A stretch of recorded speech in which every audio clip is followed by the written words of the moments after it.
સૌથી પહેલા વાત ગીર સોમનાથની, જ્યાં ઉનામાં મુખ્ય બજારમાં એસઓજી દરોડા પાડ્યા। જય ગોપાલ કરિયાણા સ્ટોરમાં એસઓજી દરોડા પાડ્યા। શંકાસ્પદ ઘી અને માખણનો જથ્થો જપ્ત કરવામાં આવ્યો। 132 કિલો માખણનો જથ્થો જપ્ત કરવામાં આવ્યો। પરીક્ષણ માટે સેમ્પલ લેબમાં મોકલવામાં આવ્યા। રિપોર્ટ આવ્યા બાદ કરાશે કાર્યવાહી। જય ગોપાલ કરિયાણા સ્ટોરમાં એસઓજી દરોડા પાડ્યા છે। ગીર સોમનાથના ઉનાની મુખ્ય બજારમાં કરિયાણાની દુકાન આવેલી છે જય ગોપાલ કરિયાણા સ્ટોર, જ્યાં એસઓજી દરોડા પાડ્યા। ત્યાંથી શંકાસ્પદ ઘી અને માખણનો જથ્થો જપ્ત કરવામાં આવ્યો છે। 132 કિલો માખણનો જથ્થો જપ્ત કરાયો છે। પરીક્ષણ માટે સેમ્પલ લેબમાં મોકલી આપવામાં આવ્યા છે અને રિપોર્ટ આવ્યા બાદ કાર્યવાહી કરવામાં આવશે।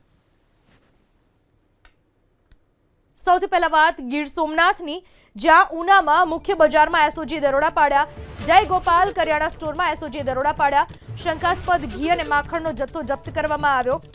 132 કિલો માખણનો જથ્થો જપ્ત કરવામાં આવ્યો। પરીક્ષણ માટે સેમ્પલ લેબમાં મોકલવામાં આવ્યા। રિપોર્ટ આવ્યા બાદ કરાશે કાર્યવાહી।